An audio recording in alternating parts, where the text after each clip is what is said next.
short, inshallah, and I'll speak in both English and Arabic. So please bear with me.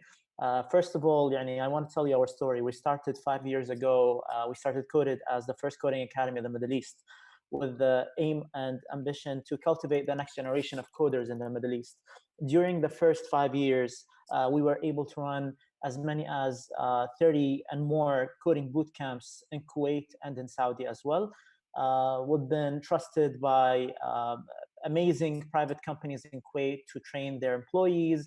We've also been trusted by young, energetic entrepreneurs who want to learn coding to build their own platforms and websites and applications. But our ambition was way bigger than that. We wanted to do something. First city where we run this virtual bootcamp, fully virtual bootcamp,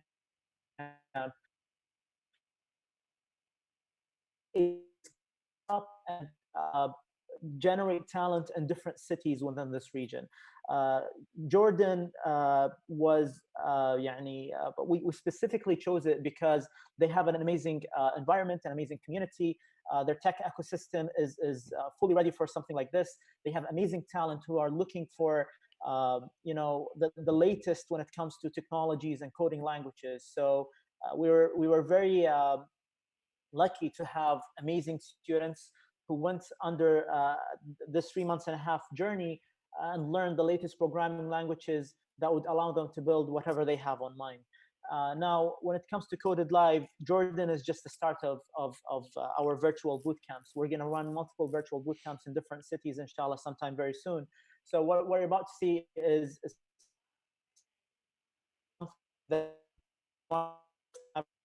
يعني الحمد لله من خلال هذا المعسكر اللي سويناه اول مره بهالطريقه هذه، تعليم بالكامل عن بعد خلال 3 أشهر ونص، وصلنا لهذا المستوى اللي طلعوا الطلبه بمستوى عالي جدا، يقارب او افضل من المستوى اصلا اللي دائما نوصل له في المعسكرات اللي نسويها على شكل اوفلاين.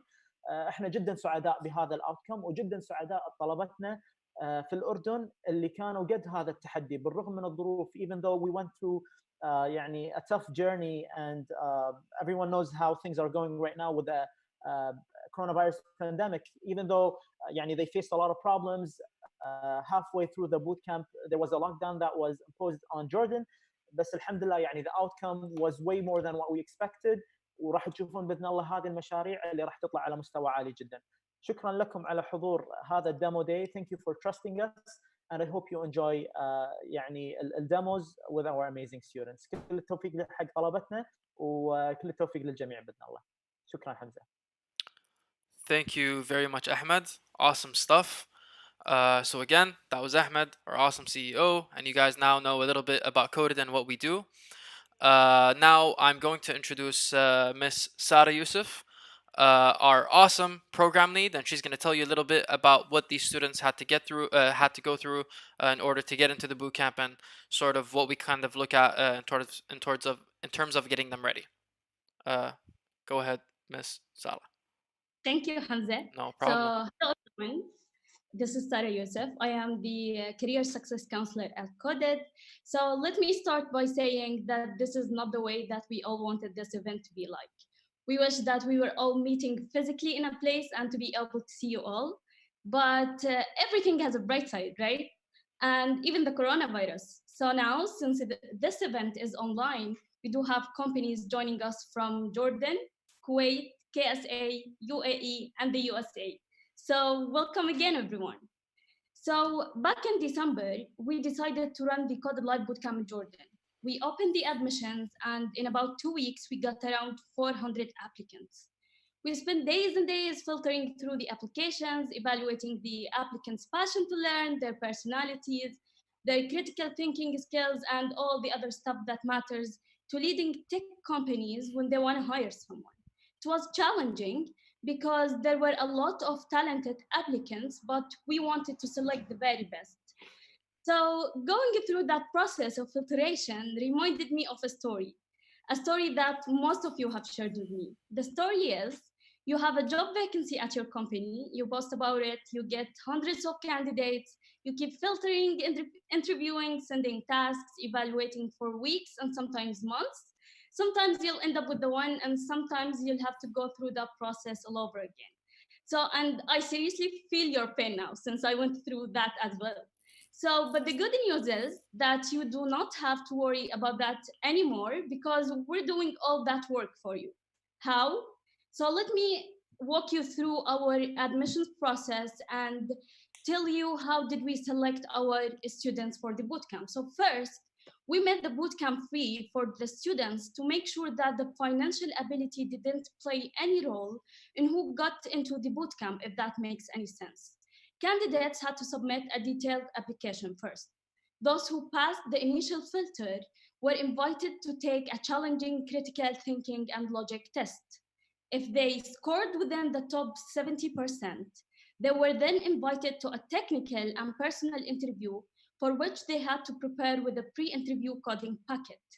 Finally, applicants had to complete 16 post-interview challenges based on a deeper technical packet. So luckily, out of the 400 applicants, we selected 16 bright-minded students who have shown a great level of commitment and dedication, even in the most challenging times of the coronavirus pandemic. So as you might know, in the past period, we have been working with a lot of companies, potential recruiters. Some of you are already here and some wasn't able to join us tonight, unfortunately. So we have been listening to your needs and requirements, and we have been applying every single piece of advice to improve the skills of our students. And when I'm talking about the skills here, I'm not talking only about JavaScript or Python or React, because we all know that technology changes fast. And in about 2 years from now, a new technology or framework or language will appear in the market, and you will probably have to switch your tech stack to that new technology. What do you actually need to be able to do that? You need employees with high self-learning skills, fast learners, someone who's passionate about learning new technology, and someone who you can rely on by giving the documentation and they can take it from there. So to make sure that our students are that type of employees that you're looking for, these are the skill sets that we were focusing on the most during the bootcamp by developing plans for them to self-learn some algorithms and data structures and pushing them to do more problem-solving challenges and so much more. My colleague Aziz will go deeper into that, but now since our students started their learning journey at Zinc in February, we would like to give the biggest thank you for Zain Group and specifically Zain Jordan for being our venue partner. This cohort wouldn't have been the same without your support, so thank you so much. So now I'm gonna explain the setup of this demo day. So the students will be presenting their applications or projects for everyone here, but we do have 4 panelists from 4 different companies. And they will be giving feedback, direct feedback for the students, constructive or whatever comments you guys have in mind. So let me introduce you to the panelists. We have Mr. Tamer, the CTO of Terjama. We do have Mr. Ghassan Nobani from Icon Math. We do have Mr. Nizar from MBC, and we do have Mr. Ayoub from Abiat in Kuwait. So welcome everyone. And I think, Hamza, you're gonna take it from here. Yeah. Thank you, everyone. All right. Thank you so much, Sarah. I guess that kind of gives you an idea as to what the students had to go through in terms of just getting here and getting through. Now, Aziz is going to kind of tell you what the students basically had to walk you through their journey from an educational and engineering perspective. So, Aziz, there you go. Okay, thank you, Hamza. No problem. 1 second, let me just open up my... So hello, everyone. For those of you who don't know me, I'm Aziz Safar. I am one of the senior instructors here at Coded, and I'm specifically the front-end instructor. First of all, thank you all for joining us for this live demo day, our first virtual demo day. It's been a pretty long journey for our students to get to this point. Hang our students have spent over 500 hours honing their skills and coding constantly for the last 14 weeks. And we've watched them transform from recent graduates with limited coding experience to extremely capable and highly competent developers. And these students have sacrificed a lot to be here. And I'm not just talking about the time they sacrificed. I said 500 hours, and that's honestly just the bare minimum. Even though the bootcamp is 5 days a week, 8 hours a day for 14 weeks, you can often find our students before class starts and after class starts, working really hard, meeting difficult deadlines, reviewing material, or even working on personal projects, which we highly encourage them to do to further improve their skills. But they also sacrifice something else. They could have easily taken any job straight out of college, but instead they chose to do something really difficult, which is our bootcamp. They chose to do something rigorous so that they could improve themselves, so that they could get jobs and work in roles that match their ambitious natures. And we can confidently say at this point that each and every one of our students would make a valuable developer and an impactful member of any team that they choose to join. Let me give you a little bit of an idea about our curriculum and the journey that these students have been through. I think everyone that's in this call right now is probably aware that there's a huge gap between what a traditional computer science or computer engineering degree gives you and what the market actually needs. There's a big experience gap between graduate software developer and junior software engineer. And this is the gap that Coded was founded to solve. The students you're about to meet, they've acquired a pretty elaborate skill set during this bootcamp. And these skills span the entire stack, from backend to front end and even mobile. And that's something that would usually take months or even years to accomplish on the job. At this point, there's so much more than the students or the graduates that joined our bootcamp 14 weeks ago. They've achieved levels of competency that even we were surprised by, considering the challenging situation that they've been in.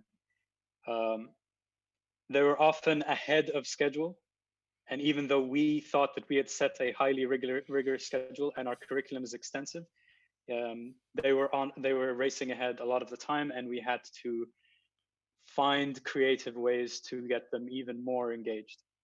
And even though we taught them a very specific stack, we've seen firsthand their ability to independently adapt and learn new technologies and skill sets and acquire new skills independently.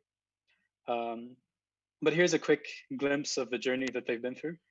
The bootcamp is in several phases. Our stack is Django in the backend and React in the front end, with React Native as the mobile component. So during the Django phase, they were mostly focused on the backend. They learned how to program in Python. A lot of them hadn't, or most of them hadn't used Python before.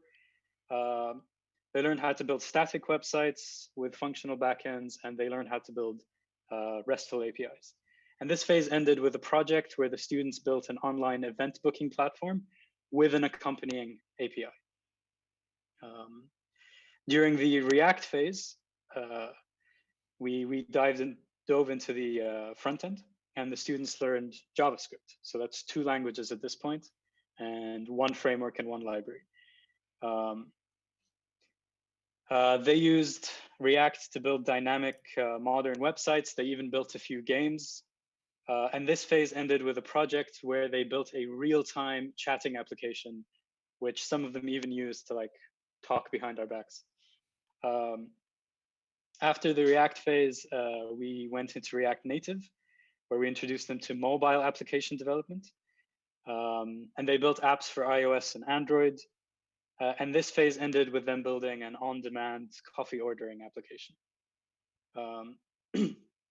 After our teaching phases, we go into project mode, something that we call the senior phase.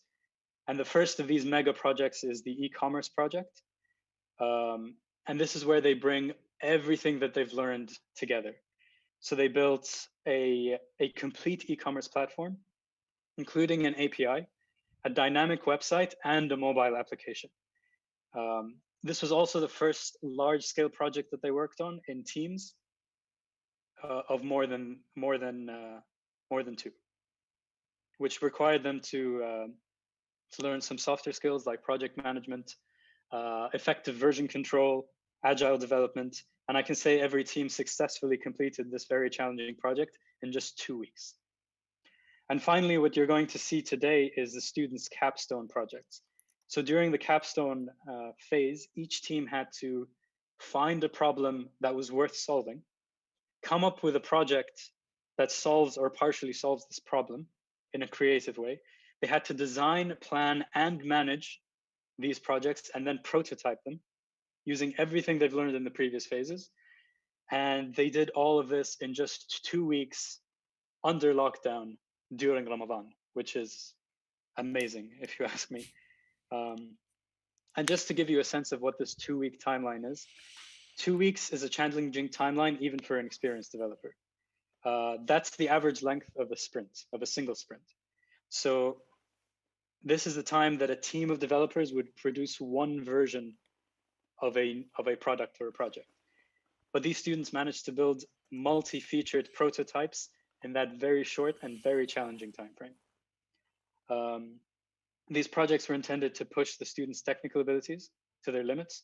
We pushed them to pick projects that were technically challenging, and we believe they went above and beyond their own and our expectations.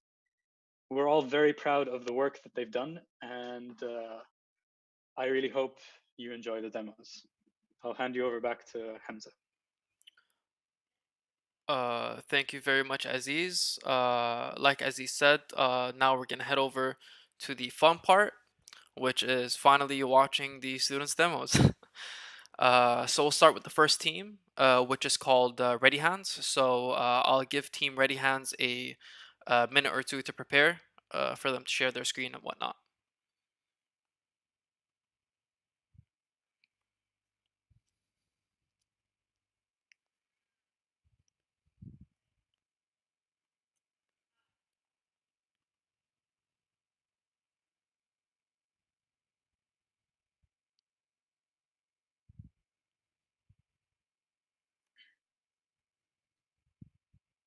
All right. Hello, everyone. I'm gonna start now. Okay. Have you ever hired any service provider, let's say a housekeeper, gardener, and so on? If you have, you already know how the process will go. It starts by asking your family, friends, neighbors, and taking recommendations from them. You will try one, two, and keep trying until you find the one that suits you the most. Well, we solved your problem. We are Team Ready Hands, and we are a team of 4 members: Abdul Majid, Bashira, Isam, and myself, Tala. Like I said at first, finding a reliable and sufficient service provider rather than traditional ways can be very difficult, mainly because traditional approach is the word of mouth, which takes up a lot of time. We came across this problem while discussing and found out that we all had at some point faced this problem, where everyone needs a service provider from time to time. So the impact of solving this problem will be big. What is Ready Hands? It is a platform that connects the service provider with their clients directly, consisting of a web and a mobile application. And now, let us take you on a tour inside our platform, first with my colleague Bashira. Thank you, Tala. Hello, everyone. I'm gonna guide you through the client view. So if you have a big garden and you want to redesign it or someone to clean it up, so all you have is to enter this website and log in or register. For now, I will log in using Tala's account, and I will be redirected to the dashboard, and I will come back to the dashboard in a bit. So for now, I need to create a job. Let's create a job and fill the job information. I need a clear and clean title that help the service provider find the job. So I would say gardener is needed. Yeah. and maybe I want just one worker, and I think 15 JD is good enough. The date I would choose tomorrow because today is already late, and 12 p.m. is a great time to start. And I think 4 hours in one day is great. I think it should be 11th May. Okay, the service will be under gardening category. The gender, it doesn't matter now, but the minimum rating, I don't want him to be under 3 stars. For the location, I just have to drag the bin to the job location, and the system will save it automatically. Hit create, and I can see the job I created in the bottom of my jobs. Let's take a look of the above cards. I have seven total numbers of jobs. 4 of them are pending. 0 are selected. That means maybe there is an applicant, but I didn't select any yet. And 3 in the past. The final step is to select an applicant by clicking on View Applicant. And maybe for the housekeepers, I would choose Lena because obviously she has 5 stars, and that's good actually. And here I can clearly see that the job is selected, the status of the job is selected, and I can see a summary of my previous requests, like the date, from and to, the price I afford, and the status. Now for the worker view, I will give the hand back to Tala. Thank you. Thank you, Bashira. I'll be logging in as a worker user now. And as I'm logged in, I'll be directed to the dashboard. And the dashboard consists of a simple statistics with cards, with the applied jobs and the revenue and the unaccepted jobs and the accepted jobs, with 2 tables, the pending, waiting for the client to accept the job, and the already accepted jobs. Now, as a worker, I'll be looking for jobs. So here you can view your jobs either as a list or a map view. First, let's check the jobs list. And here I can see a list of jobs with its details, and you can directly apply. Or if you want to view the location, you can click on the map icon, taking me directly to the map view, where you can see the job's details and location, and you can apply. And now with the mobile with my colleague Assam.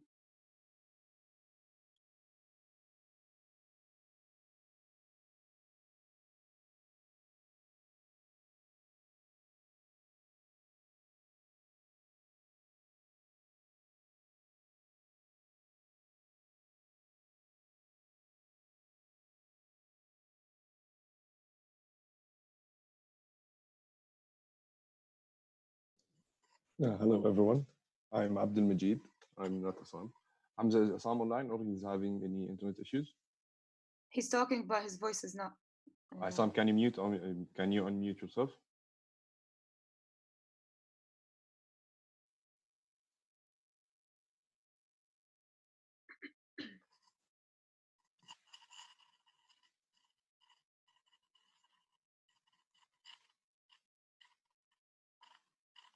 Assam, if you can hear us, please unmute yourself. Can you hear me? Yes. Sorry guys for what's happening. Okay, hello everyone. My name is Assam and I will be presenting to you our mobile application. So basically our mobile application is just for service providers. So if you want to provide your service, all you have to do is open our app, register, then log in. Once you logged in, you will be taken to the jobs page. In jobs page, you will view jobs in 2 ways as it was shown in the website. Let's say you prefer map view. In map view, you can click on any location and a pop-up card with the small details will appear on the screen. And in the list view, you will see a list of cards and each card have a details either. Once you click on either card, you will be taken to the job detail. In job details, you will see more specific details that may help you to apply or not for that job. Once you apply, you will see that you have successfully did that. And finally, If you want to check who accepted your job or not, you can go to your profile page. You will see two pages, pending and accepted jobs. And or you also can view your profile and log out from there. That was everything for our application. Now to the technical part with our team leader, Abdul Majid. Thank you, Hassan. Hello, everyone. My name is Abdul Majid, and I'll be showing you the technical aspect of our project. Now, for the key technologies, we use Django for the backend development, Postgres for the database, React for developing the website, and React Native for developing the mobile application. For tracking and managing our work, we use Trello board for the task management, GitHub for code management, Discord and Zoom for communications. Now, how did we split the work? Before we dive into this slide, before we dived into anything as a team, we had a stand-up meeting, and we had a stand-up meeting, and we made some, we made some models and database and a simple DRF diagram, so that we know how the work will go. Then on React, Tala and Bashira and me worked on it. React Native, Isam and me. On the backend, I worked on it. Now, if any team member had the issue while working or he had an error, all the team members will have an emergent meeting, and we all try to solve this situation or this error by finding the best solution for it. For the future features, we definitely need a client mobile application. We need an enhanced AI for nominating service providers, an online payment gateway, and to make the platform supports the Arabic language. Thank you all for listening, and if you have any questions, we all will be happy to answer them.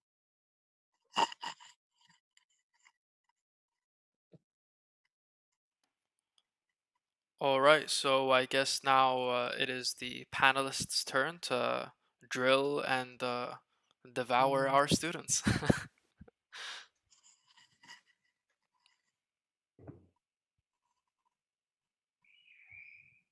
Okay, I can start from my end. يعطيكم العافية جميعا. Just to see who. So I noticed that just one person was doing the backend development in Django, although that most of the logic is like based on the APIs that you're going to connect to. Why did you divide it that way? Is it like the best developer was just doing the backend, or how was No, it wasn't the best developer assuming thing. At the first beginning, we decided to do a website and the mobile and the API. So we have 3 platforms to build, and we have only two weeks to finish everything and come up with the thing you saw, our platform, as a prototype. So we thought of the best approach because we worked as a team before on the e-commerce project, and the best approach was to separate the work into simple. We separated the whole team into smaller teams. So before working on the backend, we all discussed what the APIs should be and what the structure of the models will be, and how every API will be called and what it needs to be. Okay.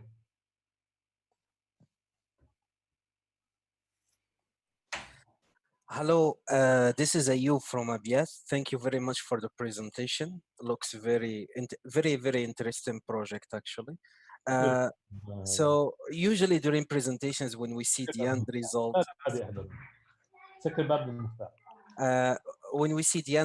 things seems very easy.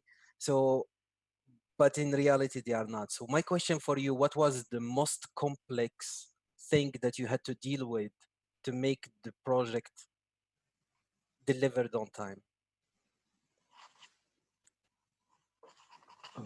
We needed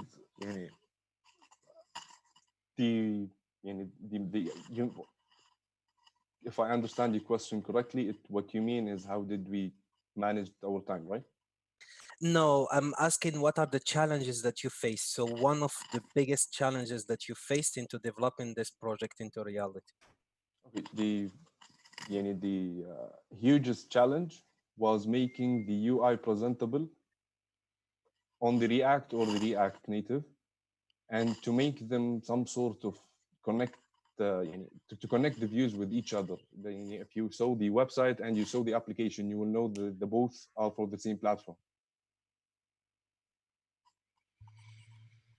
I see. One other question before I pass to someone else. So how would you find the jobs on the website? Okay, let me go to the website. Okay, you can go through the job list. You will see the list of the jobs, and you can go to the jobs map, and you can see all the jobs. Okay, thank you. Thank you.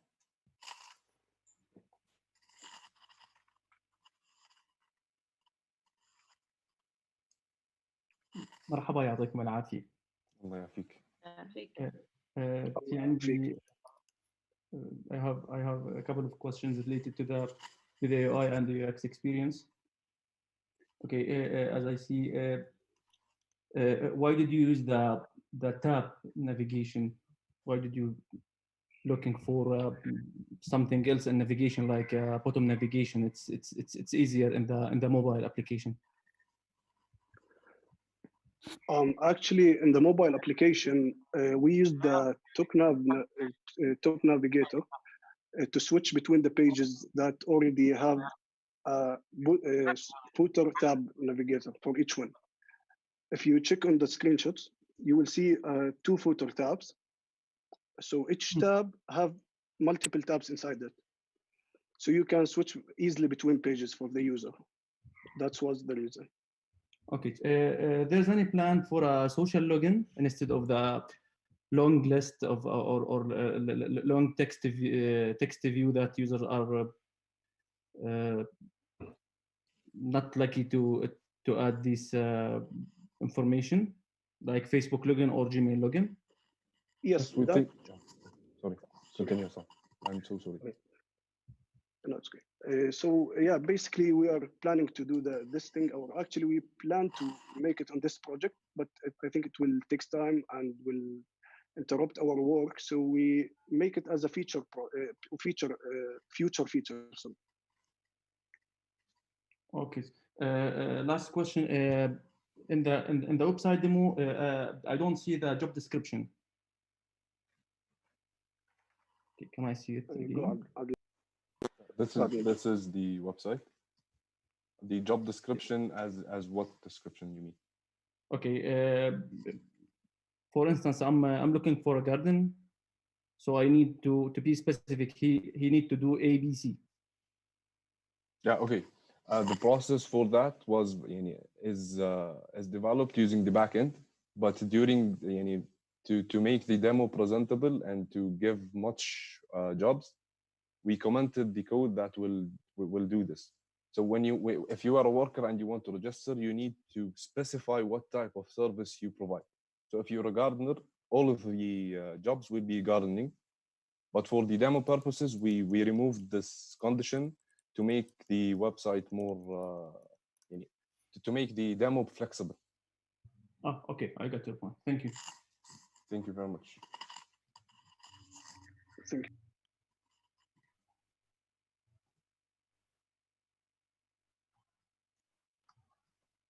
All right.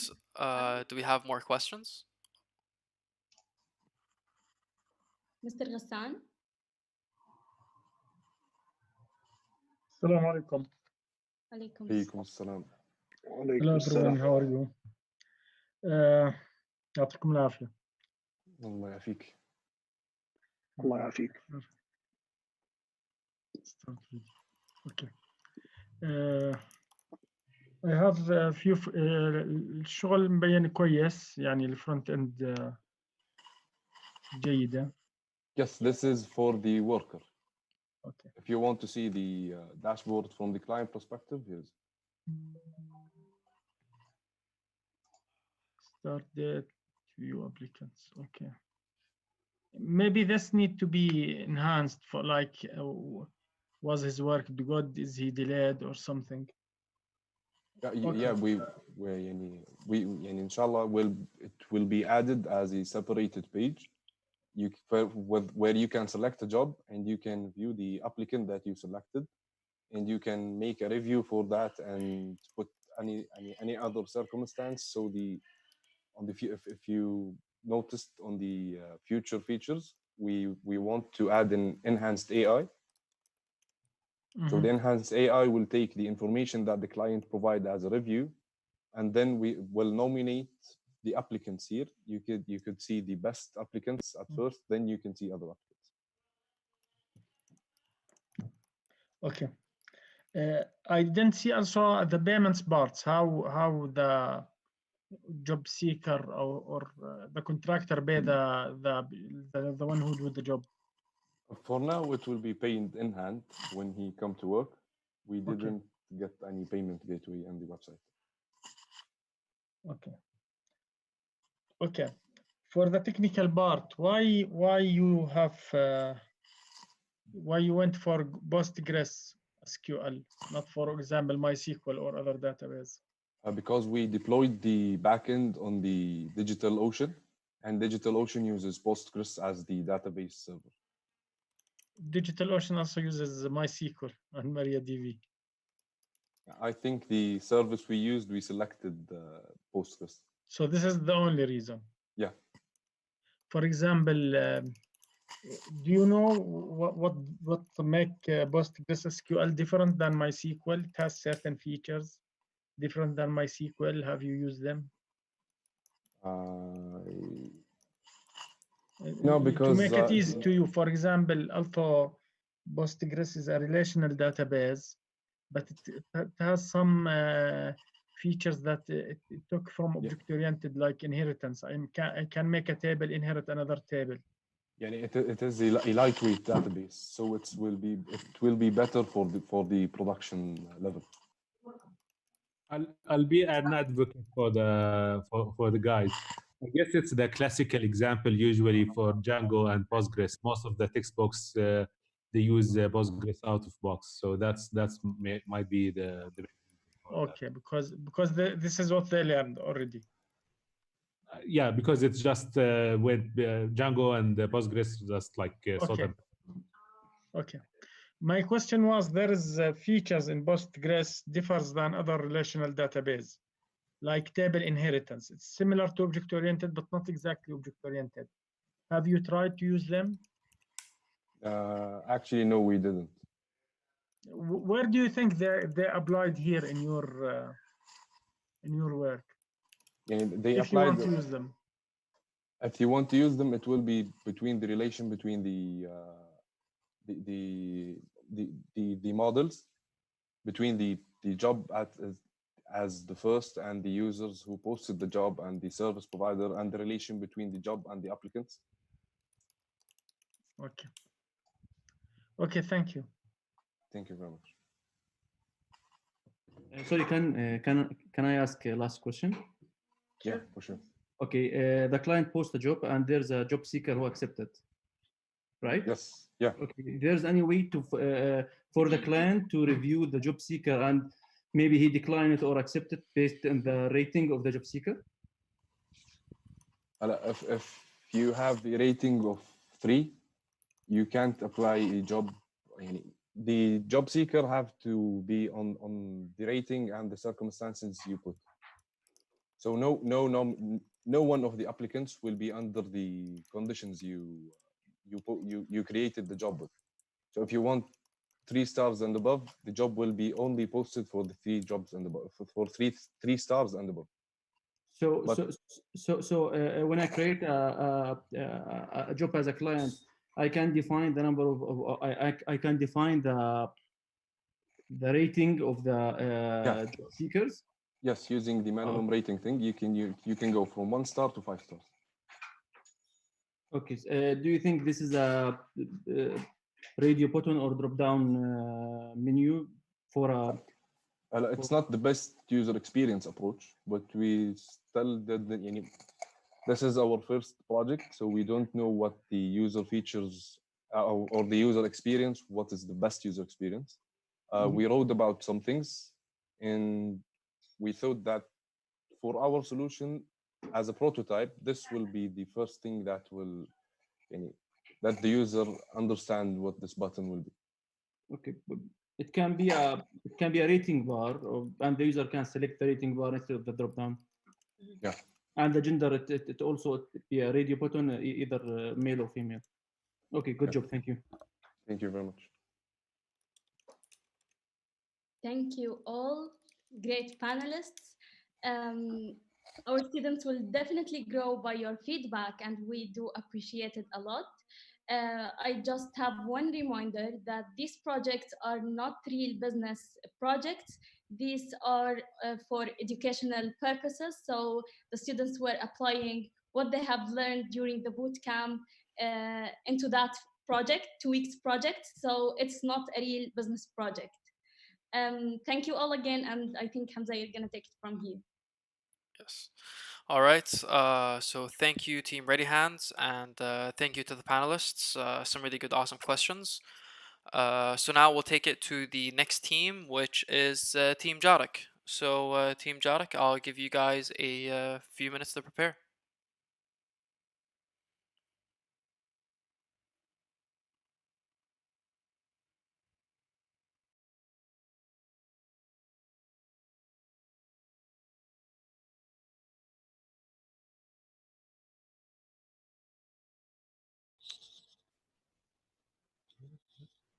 Hello, we are Team Jarak. I'm Hanna Yiruch, and along with me are Yazan, Sarah, and Ahmed. Today, we will be talking about our application. Basically, whenever a person needs a certain item for a short period of time, he would have to buy that item from a store, to use it once or maybe twice, and then throw it to be never used again. Let's take, for example, that Ahmed needed an extra PlayStation 4 controller. Well, traditionally, Ahmed would have to buy a controller for that night and never use it again. Now that's a waste of time and money if you ask me. But this scenario can be different using Jarak. That's why we at Team Jarak decided to solve this problem by letting users borrow or give away other items for others to borrow as well. And that's basically the sole idea of our project. Here is a demonstration of how Jarak works. Go ahead, Ahmed. Thank you, Hani. All right. So this is Jarak app. At first, you can either sign in or sign up. Since I already have a user, I'm going just to sign in right ahead and go briefly through the Steam. Now I can see the home page. There are plenty of items that I can borrow. Let's press on one item. I can see detail. And if I press on the owner name, I can see a list of products they are offering.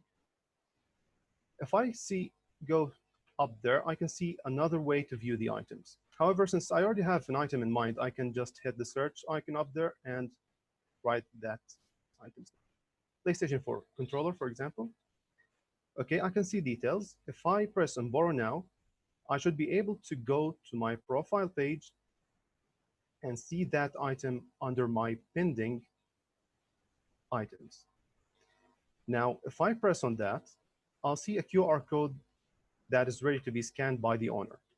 This is the owner, Yazan. As soon as he hits the scan QR icon up there, he'll be able to scan it. And if he accepts the request, I can take the controller to my own. Now, going back to my profile, I can see that the item has moved from pending items to borrowed items. And if I press on that item again, I'll be able to see another QR code in order to be able to return this item. Now, since Yazan, the owner, again scanned this QR code, he returned it, and it's back with him. Now, let's say that I want to add an item to be borrowed by others. I've just purchased a an item just the other day, and I want it to be available to be borrowed. So I write the name, then a description, new and clean, just the way to describe it. Then I'll be able to add an image from my local storage, uploading it. After that, I'll be able to see this item in my product list. I've just remembered that I want to paint my home next couple of days, so I can delete that item, and now it's good. Now, for special features and libraries, I'll leave that for my colleague, Yazan. Go ahead, Yazan. Thank you, Ahmed. About key technologies. Now, for technology used in our project, we use a combination of Django REST framework for the backend and React Native for the front end, which make our app compatible with both Android and iOS systems. We are also currently using DigitalOcean to deploy our Django REST API project on a server along with the PostgreSQL to manage our database, while React Native can easily communicate and trade requests with the backend along with Redux library, which manage the application state. For special feature, one of the special feature that we have decided to implement is the QR code technology. The process starts by generating a QR code based on the data received from the database on one device, then by scanning that QR code from the other device, it gets converted into data again and send that data to backend to initiate the action where borrowing the product gets approved. Now, Sarah will be with you to talk about the management of our project. Go ahead, Sarah.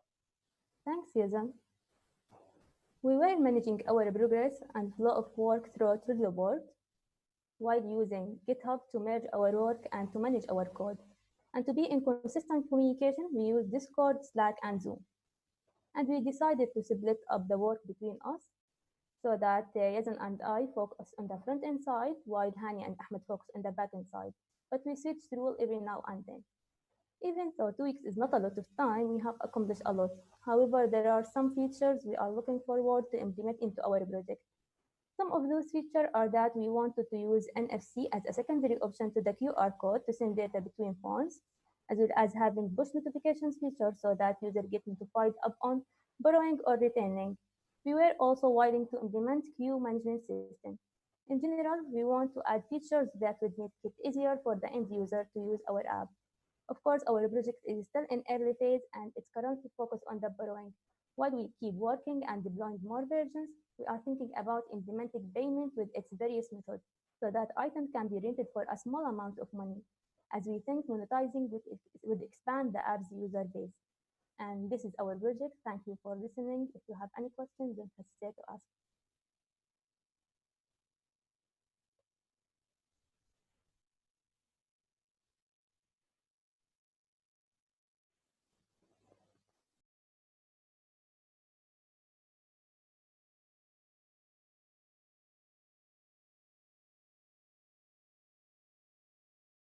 يعطيكم العافية.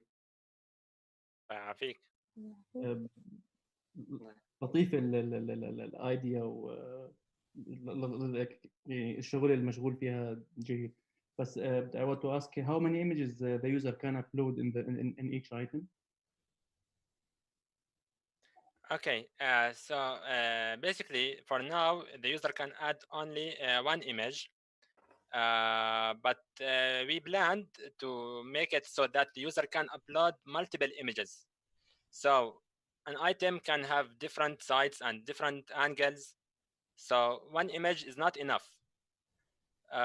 So we planned to add multiple images so that all sides of that item can appear to the end user. Okay, do you have any idea how you can upload multiple images? Well, okay, in the backend side of our app, we can have a model for that image, and we can use a foreign key for our product. So each product can have multiple images, and we can implement that in the front end side of our app. Okay, in the front end side, how you can upload multiple images at the same time without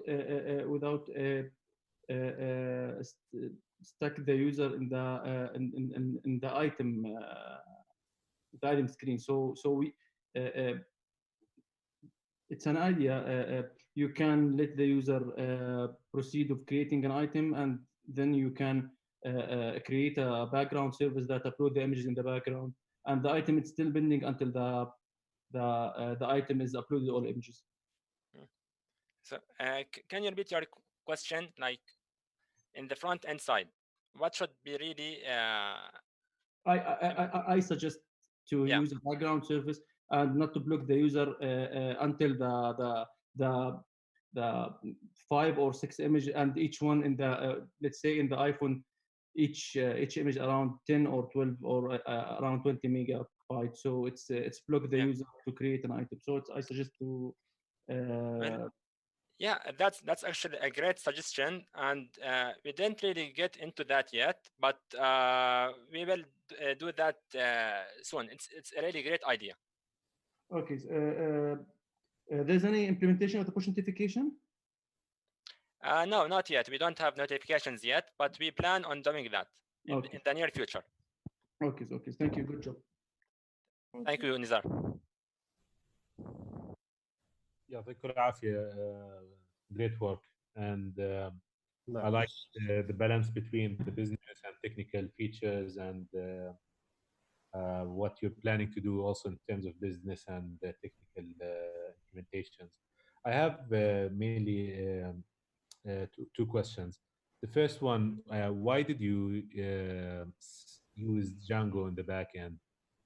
Is there any advantage for this particular application? You could have used something simpler.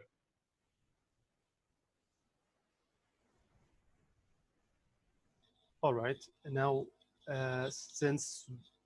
for now, we have learned for API side or for the backend side, we've learned about Django. We realized that there are other ways to implement a backend for that, but we wanted to use our knowledge and expertise for this project. So that's why we preferred to use Django. The second question is, you mentioned that you want to implement queues in the future. Why? Just for the sake of understanding, why do you want to use queues? What would be the advantage of using them? Now, it would be a better way to there should be some kind of way so that when an item, for example, someone borrows this item, it should not just disappear, or when someone else wants to borrow that same item, he should know that, okay, that item might be ready in like just a couple of days or a couple of hours. That would be like a better UX in our opinion. Okay, but is there like any technical advantage of using the queues? Technical, not necessarily. It's just a user-friendly thing to do. Oh, okay. If I were you, I would use it to scale sometimes, or to separate some logic from the backend. But overall, excellent. Thank you. يعطيكم العافية جميعا. It's excellent work.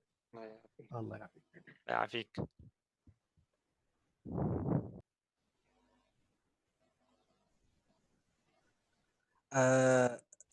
An Amazon server. Okay, it's stored in an Amazon server, like on a disk, or which kind of server? No, it's virtual server. Like not from our side. It's like already there. Okay, so they get uploaded to the Amazon server, and you get the link. How do you get the link? You can go on, yeah. By the API for the Amazon server. So basically, we used a library in the front end that directly uploads our images to that Amazon server, and we get the link of that Amazon server in our backend.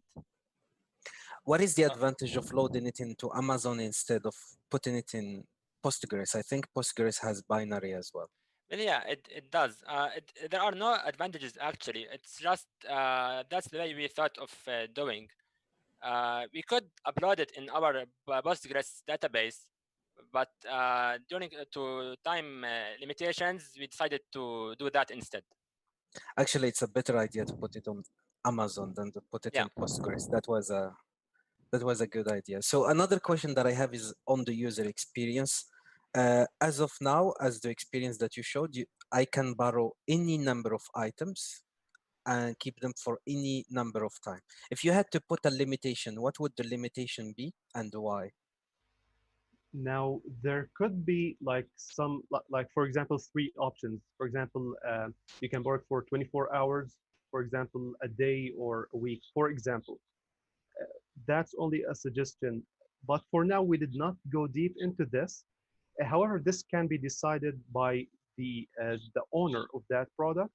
And just like we said at the end of our presentation, there would be a way so that we can monetize that, meaning that if I increase the time I'm borrowing this, or it should be at this point renting, the fee would be more if the time was extended.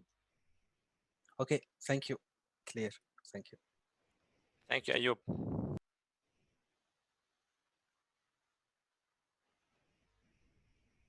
Do you have any plan to borrow a consumable items? No. No, well, basically, borrowing consumable items might not really necessarily be beneficial for between users. So currently, we don't have any plans for doing that, but we might consider doing that in the near future. Thank you.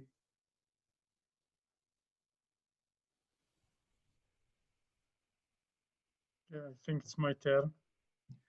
Hello, everyone. Thank you for the work.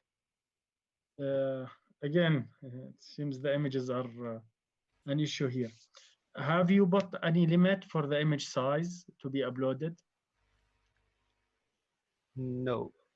At first, since we have one image only for each product, we thought that so far there's no need to put a limit. However, and if we decided and went through adding several images, that could be an issue at that point. But for now, we did not. So is this at least you took it in consideration in the code? For example, if you decided to make a limit for the image size in the future, or to make a limit of the number of images that every user is allowed to upload, how much time do you think this will take you to maintain the code?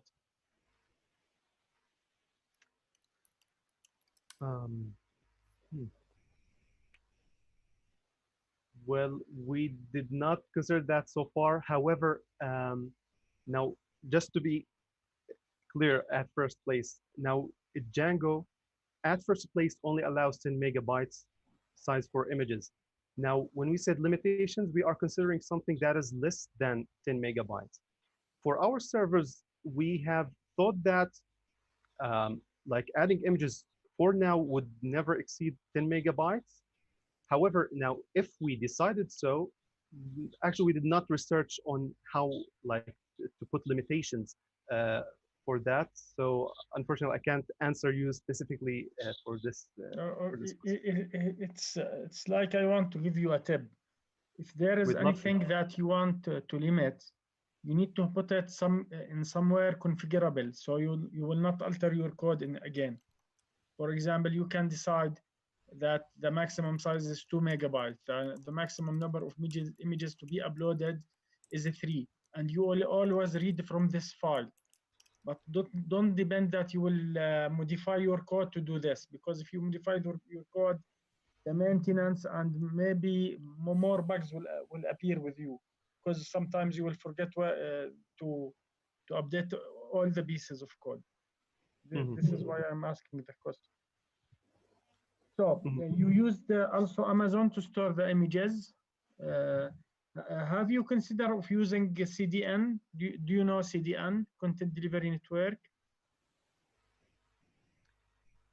No, not really. We don't have any knowledge of that. And Amazon, I guess it's more popular choice. So we thought of implementing our images on their servers. Yes, I know. Yeah. Also, Amazon provide content delivery network. So maybe you need to investigate it. This will help you to improve the speed of your system if it got popular. That's a very lovely tip. Okay. Okay, that's it for me. Thank you. Thank you, Mr. Hassan.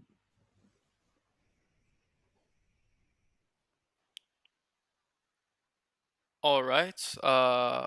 So thank you for the panelists. First of all, yeah. So again, thank you for the questions. Thank you, Jarek, for your awesome demo. Now we will be moving to the next team, which is called Image AI. All right. So Image AI. I'll give you guys a minute or two to prepare.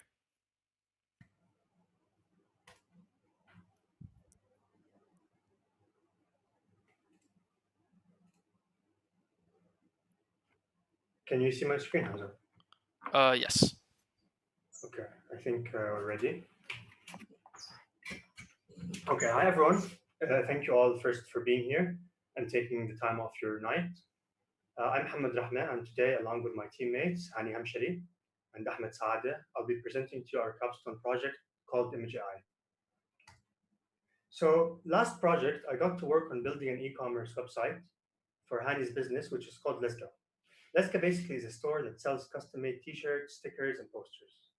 And one of the things that took a large portion of our time was editing product images before uploading them to the website. Three things that took up a lot of time were removing backgrounds from images, upscaling low-resolution images before uploading them, and tagging products based on their content. So this takes us to our problem. After doing a lot of research, we found out that, first, there isn't a reliable way of doing image processing automatically. Second, the existing solutions are decentralized and very difficult to use. And finally, most existing solutions use conventional algorithms which produce very bad results. So I have some background in deep learning and artificial intelligence. So I thought, why not see if deep learning could be used to solve this problem? Deep learning, and more specifically, convolutional neural networks, have been used in the past for image processing and manipulation, with a lot of progress in the past few years. It has been used for many complex tasks such as colorization, which is basically automatically coloring black and white photos, classification, or automatically assigning tags to each object in an image upscaling, or increasing image resolution without loss in quality, semantic segmentation, which could be used for background removal, and many, many more. However, there is a catch. And that catch is that despite most model architectures being open source, and most of the research is not behind any paywalls, not many of these algorithms are available online. And if any of them are available online, they're often implemented using many different libraries and frameworks. Moreover, they are very difficult to use for the average user. You need certain hardware to run many of these models. You'll most likely need a powerful CUDA-supported NVIDIA GPU.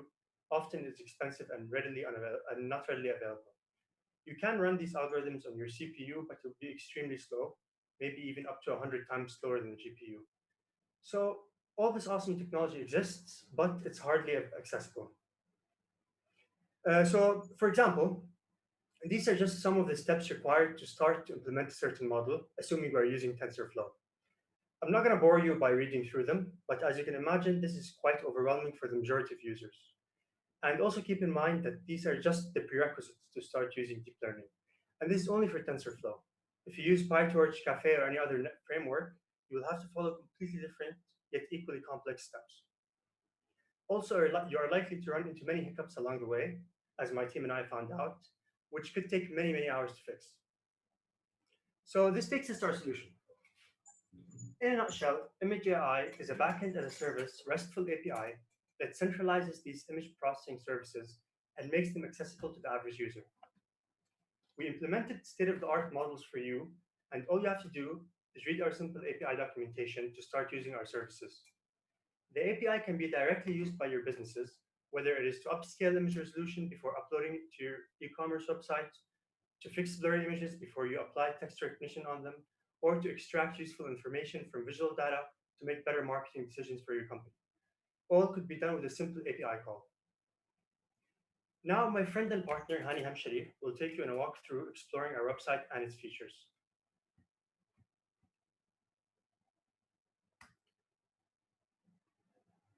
Hello, everyone. My name is Hani, and I will take you on a tour in our API Service Preview website. We made a tool for automated image processing that is easy to integrate in your websites. Let's go through it. First, let's click on Try Me Out, and let's choose a service, colorization maybe. What does it really do?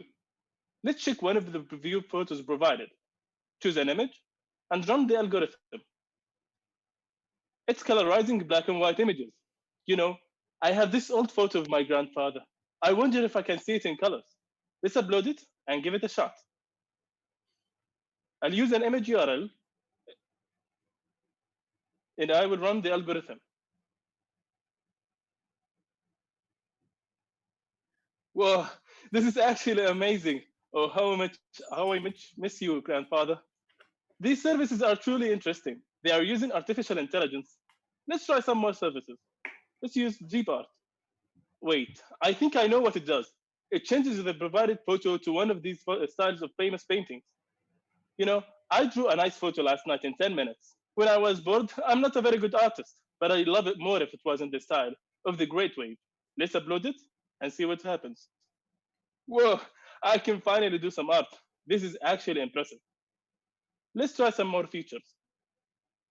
Let's try image classification.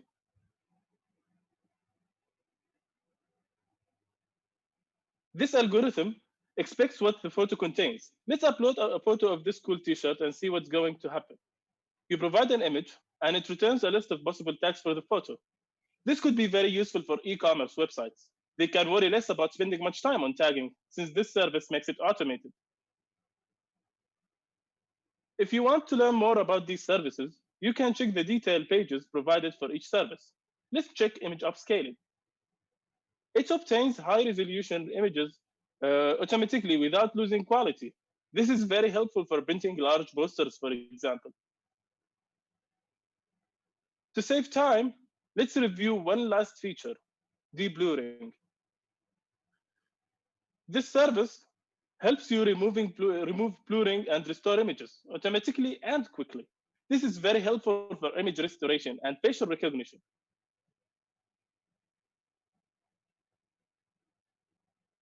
You need to log in to start using our service API. You can create an account and log in. Let's use our testing credentials. Oops, not this one. Yeah, this is the correct one. You'll be moved to a profile page which has a count for your free requests via API and an API key to access the service. To learn more about how to use our API, you can visit the API page, which has an example for a request in different languages, such as like Curl, Node.js, Python, Java, and PHP. Our API is easy to integrate. And to help you, here we have a documentation for each feature, showing the various endpoints and the required parameters. For example, Colorize needs an image, format, and API key. DeepArt needs an image, style, format, and the API key. Profile returns the user information and the API key and remaining requests. Thank you for your time, and thank you for having an interest in our project. Back to Ahmed for the technical part. Hello everyone. My name is Ahmed Saada, and I will talk about the technical part in our project. So Django and React make an awesome combination to build our project. For the front end, we use React as well as Redux. The Material UI was used to build user interactive, fast. We also used both Below and OpenCV for image processing before feeding the data to the model. And here you can see our diagram of our project architecture. The front end sends the request to the backend, depending on which method you want to apply. The backend runs the algorithm using TensorFlow, which relies on NumPy, OpenCV, and Below to transfer the image into arrays, which are then transferred into tensors by TensorFlow. TensorFlow then does the computation on the GPU and the results sent back to the API, which sends them to the front end. How we manage our project? First, we had to break down the project into smaller parts. So we broke down the project into 3 parts. So the front end and the back end and the algorithms. Then we made a detailed plan and split the tasks. And we found it the best work on both front end and the back end in parallel to make it easier to test the back end using the front end. So after setting the plan, we had split the work between us. To do this, we evaluated the individual strengths and skills. We also had to look into each member's interests to make everyone happy and comfortable with what they are doing. So after evaluating the team, we decided to split the work in this way. Hani Hamshari and Ahmed work on the back end.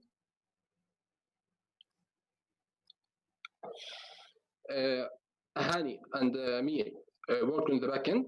Muhammad Rahmi did most of the deep learning research and implementation with help from me in image processing. With GitHub, we had 2 repositories, one for the front end and the other for the back end and algorithms.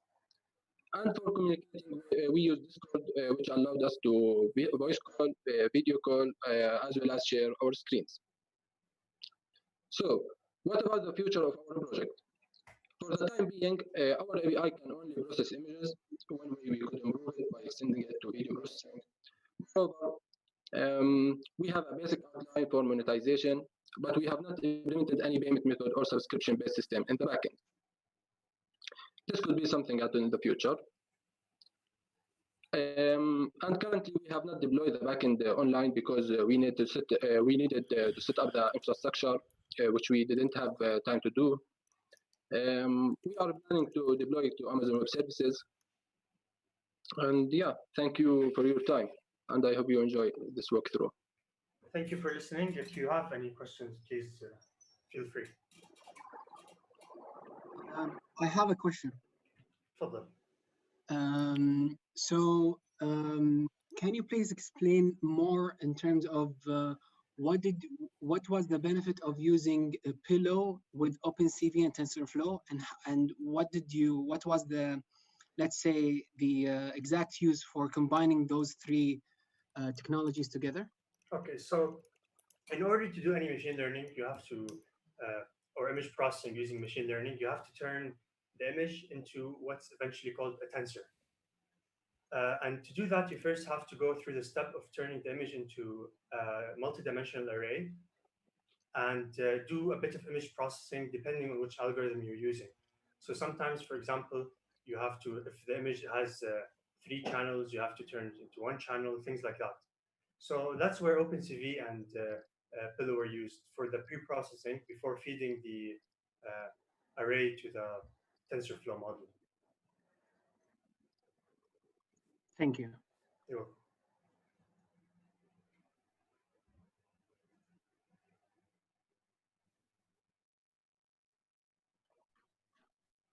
Can we get the questions from our panelists? Also, I would just like to clarify and apologize for maybe the audio quality, maybe towards the end of the demo.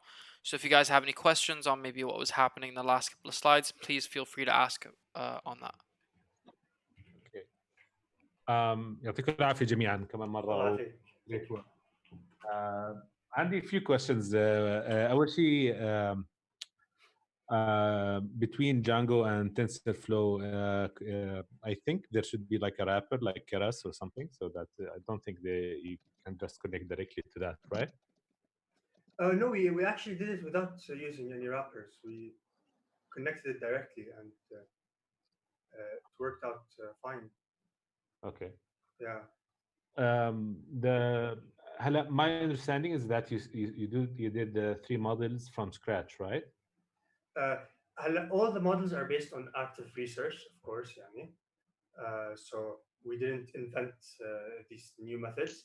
We just implemented them from the source code, the source paper.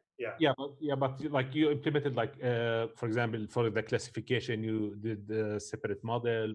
Yes, yes. Everyone uses a separate model with a separate architecture. Exactly. What data set did you use to do the training?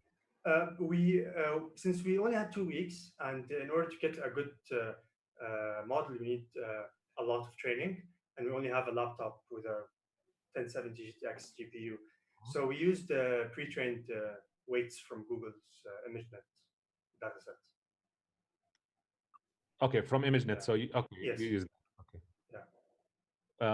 The third question is related. Why didn't you like use a higher level services? Like for example, from AWS, you could use recognition, or you can use even lower level like object detection within the images from there, so that you can have better accuracy. Because did you measure the accuracy of the models? And For the classification, for example, we're using EfficientNet, which is the #1 model for the ImageNet dataset developed by Google in 2019.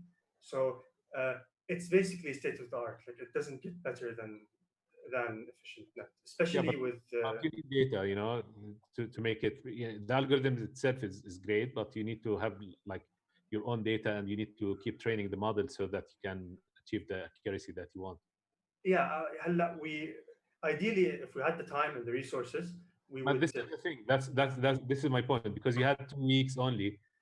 Why should you like uh, invest into that instead of like using a better accuracy thing? So if you want to get better results, then you could use like something that's already trained on. This I don't know if I didn't mention it or not, but EfficientNet is it is already trained. We got the weights from Google's team, and it has already been trained on ImageNet and another dataset called Noisy Student, I think. So it has already been trained when it comes to the classification one.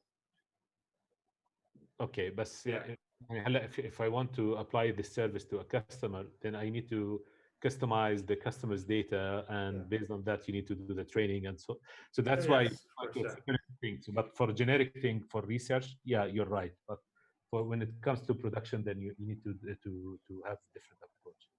Yeah, of course, I agree. That's All right, and I like the API management and everything related to that.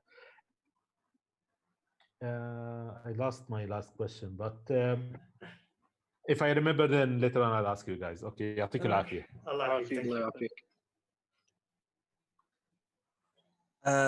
Well, thank you very much for the presentation. It was a really fun one. I liked You're your welcome. drawing skills, and probably you inherited that from your grandfather.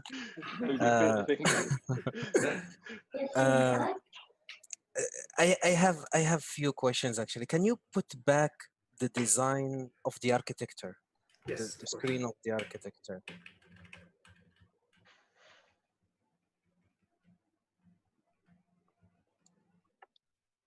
this one, yeah. So yes, so I understand that TensorFlow uses the GPU to do all the computation they need to do. There is an arrow between the GPU and the API. What is that for? Oh, it's just to show that after the computations are done, they're just sent back to the API. Yani we do everything in a separate file, and then it's all run to the GPU and sent back to the API, which sends back the requests to the user in the front end. Okay, it's probably sent through TensorFlow again, probably, no? Not directly to the API from the GPU. Yeah, I guess, yeah, in a way, yeah, you're right. Yeah. Okay, what is the data that you store on SQLite? What kind of data is stored there? We only store user profiles, and basically that's it. We don't store any images. We save the images temporarily, and they're deleted afterwards. So nothing is stored on the SQL other than the user profile. Okay, and what is the kind of usage you are thinking of this API? So I have an image and I have an e-commerce website. How am I able to use the API for the images? What is Okay, my so output let's and say output? you for example, you have an e-commerce service that allows you to say customize t-shirts, or allows the user to customize t-shirts. So the user inputs an image that he wants it printed on the t-shirt, and you automatically remove the background from that image and apply it to the t-shirt. For an example, you know, or you want to you have a social media website and you want to have an image that has a certain resolution. So if the user uploads an image that's lower than that resolution, it will upscale it to that resolution. Things of this nature. So I send the image in and I get the image back and I'm responsible of storing it, or are you thinking about storing it for us? For now, since image data takes a lot of storage room, it's not feasible currently. But يعني, of course, in the future, it might be possible to store it for you. Yeah. Yeah. To go back to my colleague's question, you may need to store the images if you want to train again your model for I agree, something 100%. more. Yes. Yes. One other question is that, so when I saw your website, you have different models that do different things, one for blurry, one for colorization, and other ones. So I think you are planning on adding more models. I am interested in knowing how is that working from your backend point of view? How extensible, how easy is it to add a new one directly? Or is it hard-coded? No, everything is very modular in the backend. Every algorithm has its own serializer, its own view, its own function, and it's very basic and very easy to just add a new one or remove one if you want. Yeah, and everything has been modulated. Okay, thank you. You're welcome. بس sorry بس هون انت يعني when it comes to production this doesn't scale, guys. Okay, so you need to really change the way you deal with the TensorFlow in the backend. Okay, can you explain how? Because so if you have 10 customers using the service at the same time, your GPU will not be capable to handle all the requests. Oh yeah, أكيد. Yeah. Again, I said it's done locally on a laptop. لا مش بس حتى لو حطيتها in production لأنه this way it won't scale, like serializing it to TensorFlow and إذا كان عندك أكثر من model على in the same server it won't work. Okay. All right. يعطيكم العافية. الله يعافيك. بصراحة لطيف الديمو كان. Thank you. Okay, I will take the part of the front end. As a user, how can I use your service as a front end or as a client? There's any way to commercialize this project or kind of authentication, or how can I get a license for service? So when you create an account, you are given an API key, and you need that key to access to make requests to the backend. And you're given 60 requests per month now, but as 60 requests per month as a free user. But if eventually, if you want to monetize the application, then we can give حسب subscription. You can give each user a different amount of requests. So it's as simple as looking at the documentation and implementing the API into your front end or into your business. Okay, suppose I paid a month subscription for your service and my app is in production and my subscriptions end. So when I renew my subscription, there's a new API key generated, or I can use the same API key? No, you use the same API key. Each user gets one fixed API key, and you use the same one. Okay, another question. There's any idea to merge all these feature in one feature? Like, okay, I can upload an image and you can detect and remove the blurry, and you can detect if needs a color to colorize, or even to make it make a grayscale image. Okay, this is it's doable for some of them. For example, it's easy to tell if an image is black and white and it needs to be colorized. But for other ones, it's I don't think it's possible. For example, how would you tell if this needs to be, for example, turned into deep art, or it needs to be classified? I don't think it's very difficult to draw the distinction there. The user has to tell the backend. Okay, there's any way to like an advantage to change the format of the images? how we're doing it now is you have a parameter that you can select if you want it out to be compressed JPEG or PNG, PNG being larger, obviously, and the API returns base 64 format. Okay. For now. Okay. There's no support for OP because it's one of the trending image format right now. Not yet.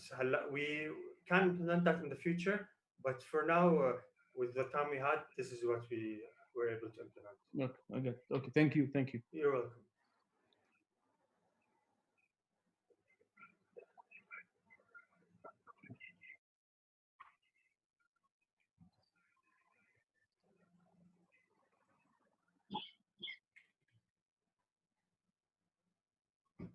Thank you, Hamza.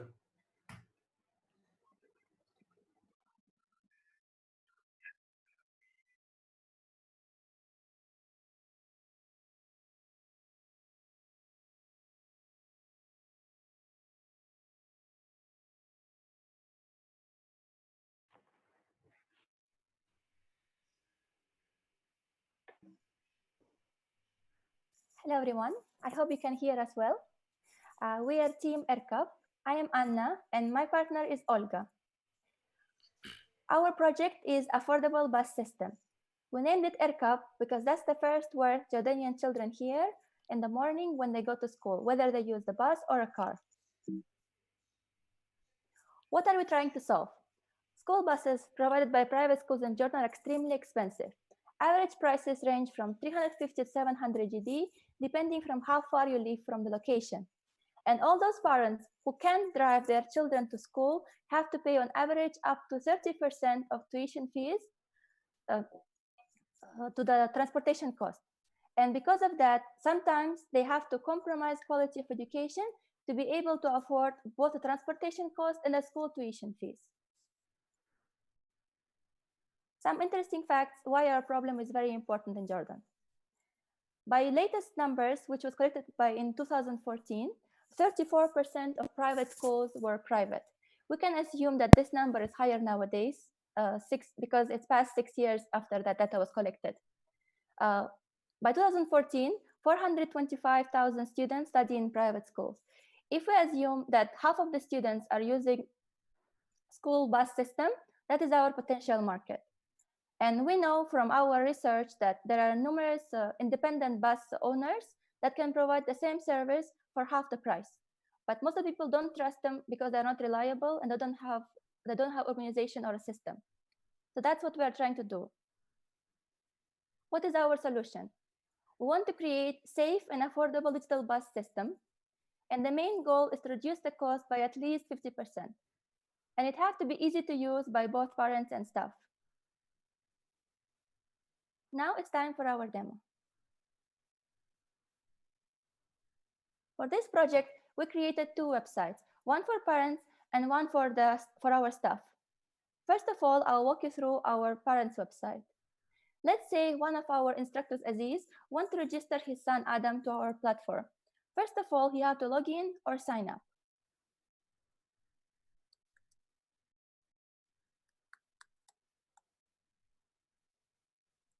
As long as he when he logs in, on the left side, he can see his dashboard with his user information and the list of his children. And on the right side, he can see the map where he can set the location of his house. So our driver knows from where to pick up his children. Let's put the location first.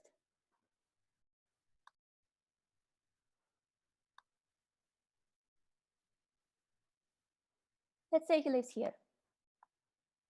The address was saved. Now we have to add the child.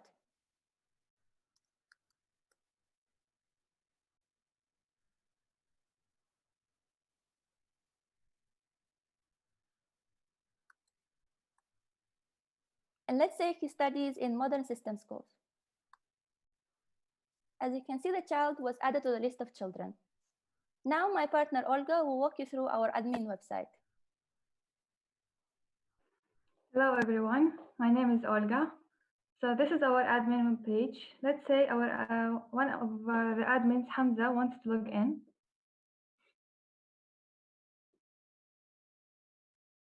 As soon as he logs in, he can see a list of schools in the dashboard. So this is our dashboard. On the sidebar, he can see list of icons, the dashboard icon, this add school and add school from the sidebar. Let's say he wants to add Alliance Academy. He can upload the logo of the school from his PC. Also, he should set the address before adding the school. So after the school is added, you can see it shows in the list. And then this is the detail page of this school. So we can see a list of children and buses. The buses are empty, so let's add a driver for this school. Let's say his name is Abdullah. We choose the school and the location where the driver is living. Okay, now let's go back to the school that Aziz just added his son to view more details. Here we see a map with all the location of the children and the bus and the school.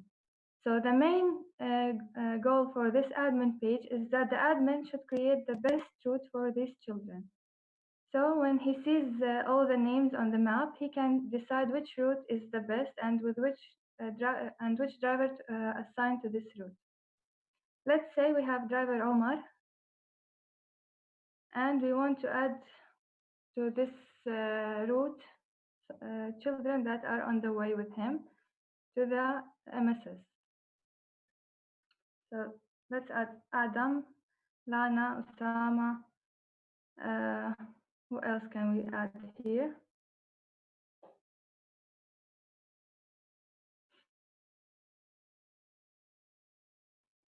So the children were added. Now we can see down here, create a route. We have the student's ID and the driver ID. After we create a route will show up with the driver name on this page. So we can see the driver Omar, the school is point A, and the driver is point I think, and the waypoints between them are the children. Let's say we want to add another bus driver to pick up the rest of the children. We will add Muhammad, and the students who are living nearby are Lily, Brian, Rashid.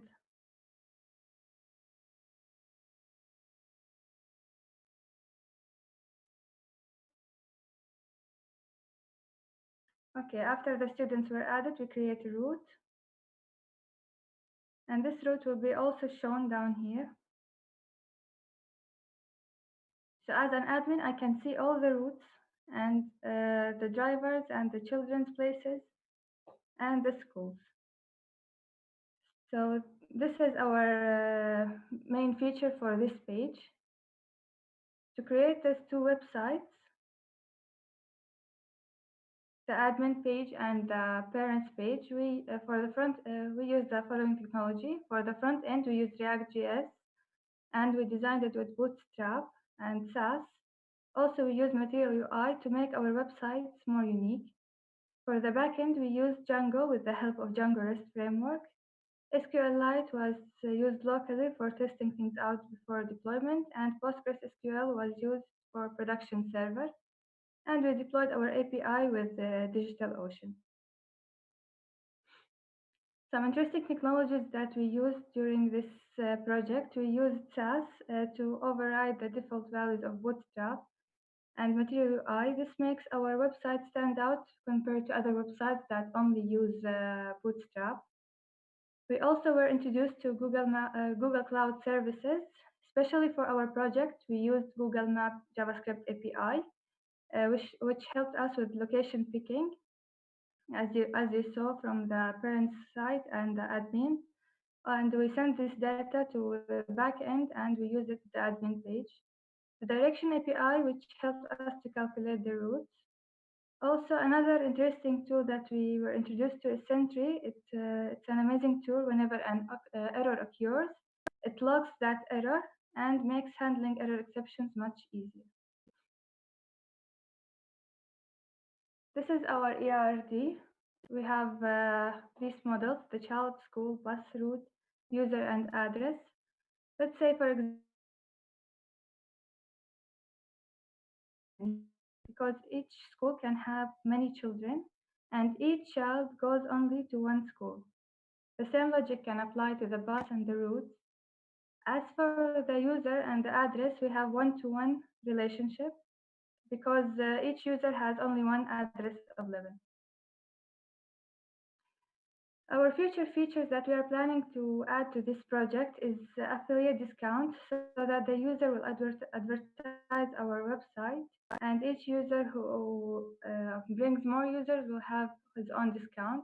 SMS notification for the parents whenever the bus is close to their house so they can get prepared, or when they arrive to school so that the parents will know that their children arrived safely.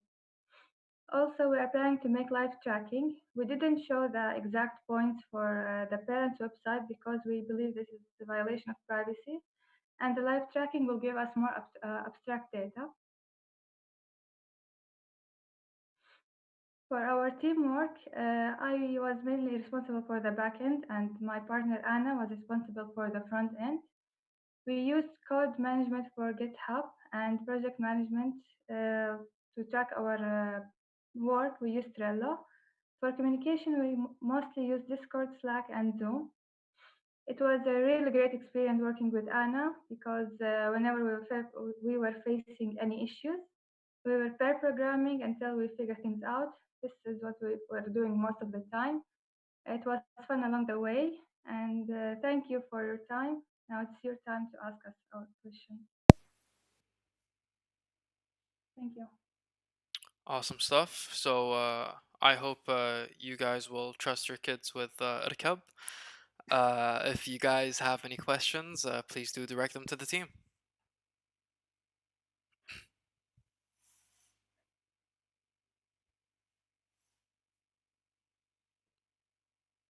I always enjoy the awkward silence in demos. So I guess next time there should be like uh, maybe it could be one of the projects that round robin selector for the panel. That would that would be interesting. We would prepare that.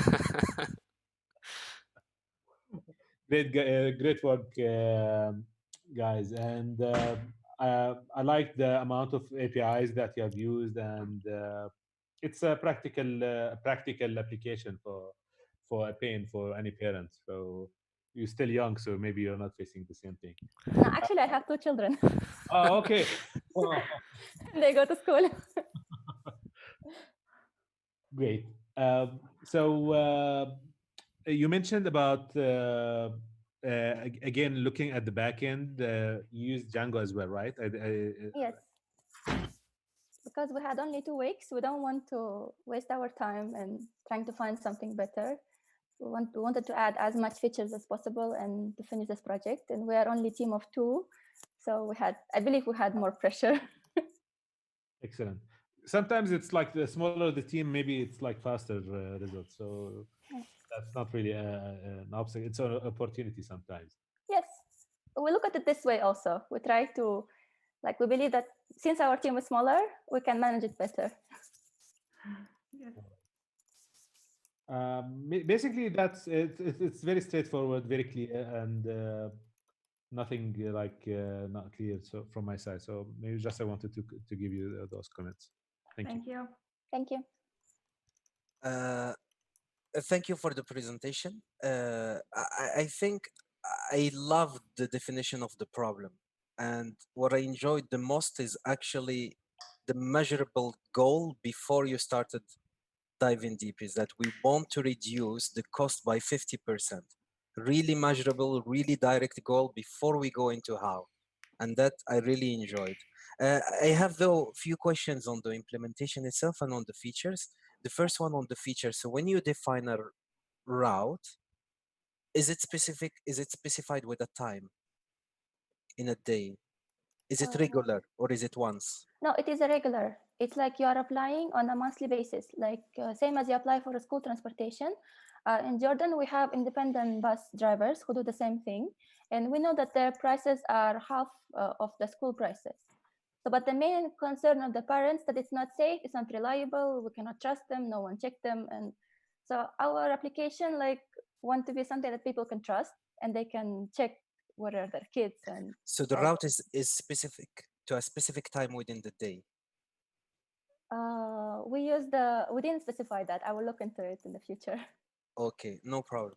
Another question is, as you get more customers, so you get, for example, you start with hopefully hundreds of children, then it goes to thousands. How would you redefine the routes?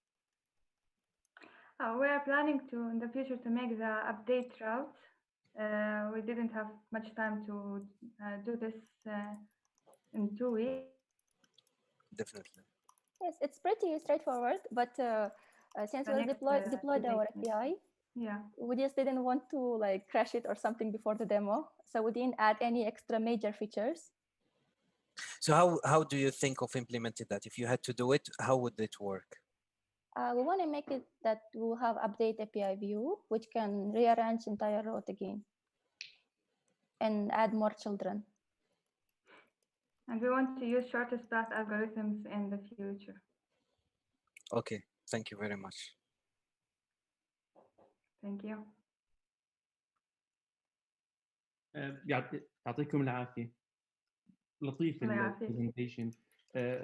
My question is, there's any way to automate the route or the route and the children picking?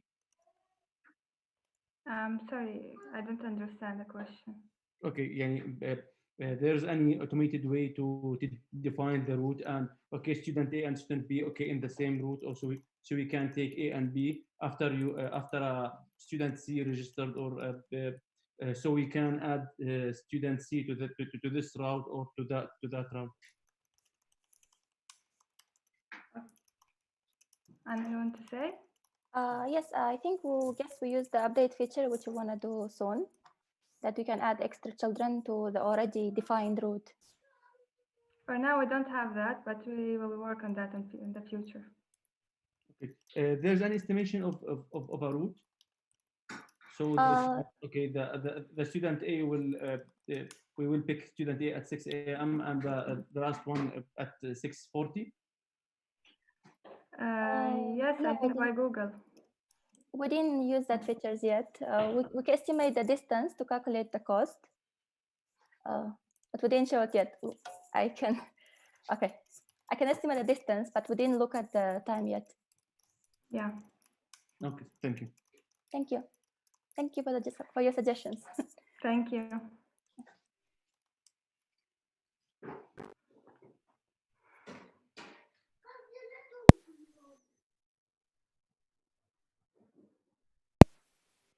All right. Does that conclude the questions from the panelists? Okay. Awesome stuff, guys. So now we'll be heading to our next team, which is called Course to Game. So I'll give the team Course to Game a minute or two to prepare.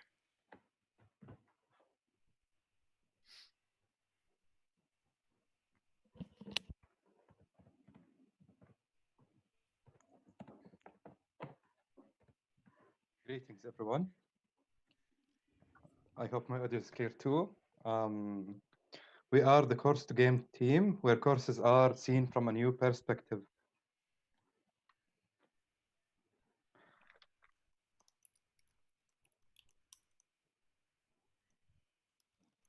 So I'll be starting by introducing our team. I am Ayham Samara, and these are my colleagues, Hammam and Usama.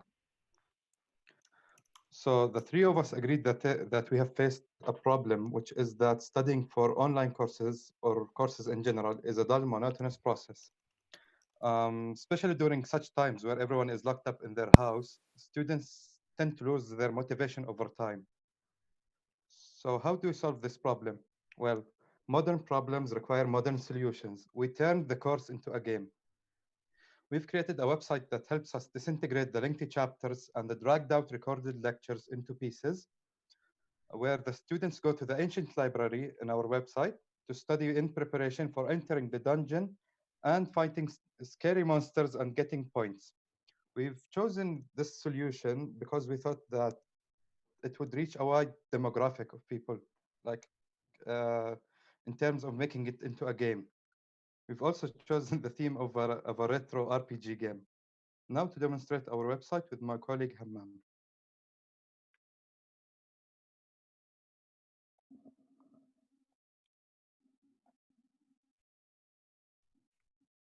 Hi, my name is Hammam, and I will be taking you on a tour in our amazing website, Course to Game. So let the journey begin. So our instructor Aziz wants to create an account on Course to Game. Pretty simple. Fill in his username and his password. Fun fact, I know his password, but I won't tell. Catch you, Aziz. So now he presses the sign up button, and when he successfully logs in, he sees a dungeon and an ancient library. But we'll get to them later. First of all, Aziz wants to add a course to his ancient library. So he goes to the Create tab and selects Create a Course. Well, creating a course is simple. You just fill in the course title and the course content. Fun fact here, Python is Aziz's favorite programming language. So he created a course for Python as the content. As you can see on the left, Aziz used Markdown to make his content appear better in the ancient library. Also, on the right, you can see the ancient library version. And that's how your student can see your course in the ancient library. Also, if Aziz needs any help with Markdown, there's a useful link down below. He presses submit, and now the course is in the ancient library. Now Aziz wants to create a monster. What's a monster, you ask me? Well, imagine Aziz wants to give his students quiz, but he wants it in a cooler way. So he create a monster that his students will try to defeat by answering a series of questions that Aziz provided. And that's pretty cool, I think. So of course, this monster will be related also to Python, Aziz's favorite language, which is mine too. He has a description. Should be a funny one, Aziz. Okay. And after adding the description, Aziz adds his first question. Adding a question is pretty easy. You just fill in the question part, then the correct answer, and 3 other choices. You can also use Markdown to represent your question in a cooler way. There's 2 useful links down below also. After adding the questions and the choices, you can press clear if you change your mind, or if you're satisfied with your question, you can press save to save your question. Now we can skip this part.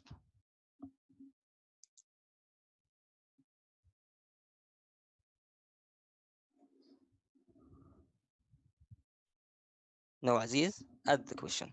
He can press on the info button to see information about his question and what the correct answer is. And he can press on the delete icon to delete the question. After adding enough questions, Aziz can select a monster type and hit submit. And this will make the monster appear in the dungeons. Enough with the instructor stuff. Let's see things from a student's perspective. So our student Mshari logs into our website. I know his password as well. So he sees an ancient library and a dungeon. So he goes to the ancient library to study for a bit. Enters the ancient library, select a course, and start studying. After a bit, Mshari is feeling confident enough that he can defeat some monsters in the dungeons. So he enters the dungeons. When Mshari enters the dungeon, he sees 3 scary monsters.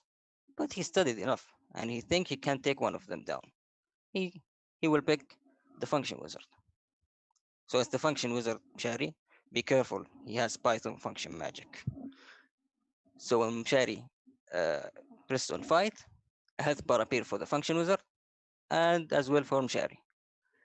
So the fight will start, and Mshari will try to answer the question correct. When he answers a question correct, the health bar of the function wizard will decrease. When he answers it wrong, sadly, his health bar will decrease. But we believe in you, Shari. You can do it. Let's all cheer up for Shari. Shari, Shari, Shari. Oh, you win this time, Shari. Good job. Now, Shari will go back to the dungeon. Well, Shari, I don't think it's a good idea to fight another monster. Okay, you can go ahead. We believe in you still. You need my help? Okay, I will help you with the first question. This one is tuples. Oh, lost health? I think you misclicked or something. Well, Shari, I'm pretty sure it's tuples. Trust me. Oh, I didn't read it correctly. Not a coordinate type. Okay, this one is class. I'm sorry. No, this one is definitely tuple. Oh, you are not prepared, Mshari. Well, neither am I. Let's go back to the ancient library to study some more. And that was our journey in course to game. Hope you enjoyed it. Thank you, Hammam. So now we will give you an insight about the technology we used in course to game. For the backend, we were using Django REST framework, and for the frontend, we were using React and Redux. We used Material UI, Bootstrap, HTML, and CSS for the design. For the project management, the workflow was split into backend and frontend. I was mainly focusing on the backend, and my creative teammate Hammam was focusing on the frontend and the design. In addition, Ayham was bouncing back and forth between the backend and the frontend to give support and to help with any problem.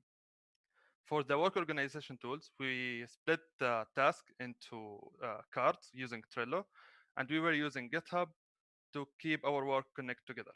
For the communication tools, we were using Discord and Zoom to keep communicate with each other and with the amazing instructor.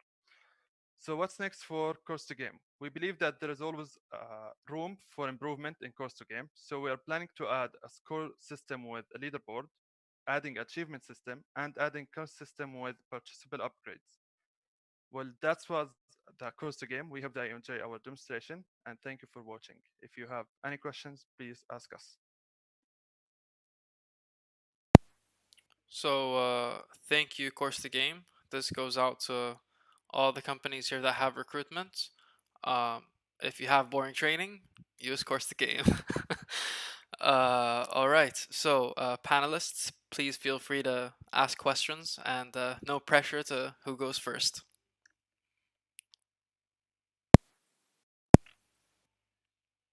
Okay, I'll go first again. For the front end theme, and is it like does it give the user the ability to select a theme, or is it just the ones that you provide? Or... Actually, it was Go ahead, one. Okay, it was one of our plans, but it's kind of complicated to do it in 2 weeks. So we put it to the future, inshallah. But it's one of the main future plans. We'll do it first. We'll do a Star Wars theme for one of my friends. Excellent. Hamza. Now, I thought maybe that could be a future feature. That's the motto today. When you apply like kind of machine learning, so you can have like Q&A models, so that you upload your text and you apply the like something like BERT or something to do all the Q&A. So that can be like more interactive way, and because here you rely on the user to really to create or craft the material of that, whereas that the other way around, it's just you dump the data, and it will figure out the answers for the questions that you put for that. So it creates more area for you to have questions. In terms of technical parts, I think it was like very straightforward, so I don't think I have any questions in that. Thank you very much. But it's very excellent work. I like your passion for the games. Thank you very much. Thank you very much. يعطيكم العافية. I have two questions. There's any way to support kids mood for course to game? We can add a theme for kids later on, but we went with a retro medieval style RPG game first. Then we can support some themes here and there. Yeah, and it will depending on be age. fun. Yes. Yes. Okay, okay. Another question: Is there any plan to support an interactive question like to write a pseudocode, or there's a problem and he should write a function or a pseudocode to pass the dungeon? Well, we could implement that in the near future. I think it would be cooler to that way. Okay, this is for this is So for thank you IT. for the advice. Okay, thank you. Thank you.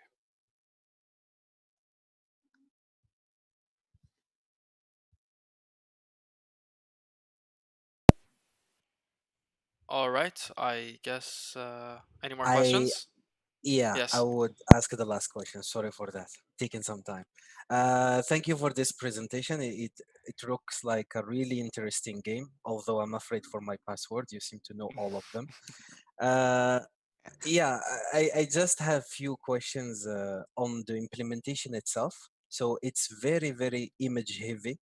So how do you think you would host this implementation on the cloud? Well, actually, I don't have an answer. If you have an advice for me, I will take it into consideration. So one of the panel colleagues has said something about CDN before, and that will be a very good solution to host all of those images to make the website a little bit faster to load. But it seems very fun. So I saw that in the implementation there was no database. Was that because lack of time, or because actually it's an active choice, something that you decided on purpose? What do you mean there's no database? So there is a database. I didn't see it in a diagram. Oh, there's a database that stores the questions and the monsters and every other stuff. And the progress? Not yet. Not yet, but planned. Yes. Of course it's planned. Okay. If you had to add a feature that is social, so it's fun to play game and study, but with friends it's better, I guess. Well, we can add multiplayer adventures where you can fight a boss with 2 or 3 minimum, and this will make it very social. Also, we can add a gathering place in the home screen where your student will chill and communicate with each other. I would definitely would have gone to school more often. Thank you. You're welcome. All right. Any last questions from our panelists? All right. I guess just not. have Yes. just little question. Just the ideas of the projects, were they created by the students, or did you like give them hints? That is a very good question, and I love that you asked that. So what we do is actually our CEO Hashim, he gives them a how to start a startup workshop, and it all revolves around finding a problem that would have a high impact, and then whatever problem you find, what tech solution can you build for that would basically be better than any current solutions that are either available, that are either tech or non-tech. So it kind of had them thinking as to what are the problems that are currently out there and how can we solve them using tech and have a large impact. Excellent. Thank you. No problem. So that was the last group. Again, thank you to everyone who came to the Zoom session. Thank you to our panelists. Thank you to our students. Thank you to everyone who is watching us either through YouTube or Facebook. Thank you so much for giving us your time. Again, yatikum al-afia. If you guys have any questions, feel free to talk to us, or if you want any information on the students, check out the site that's been displayed the whole time on Facebook and YouTube, which is alumni.gencoded.com. And again, just thank you guys very much.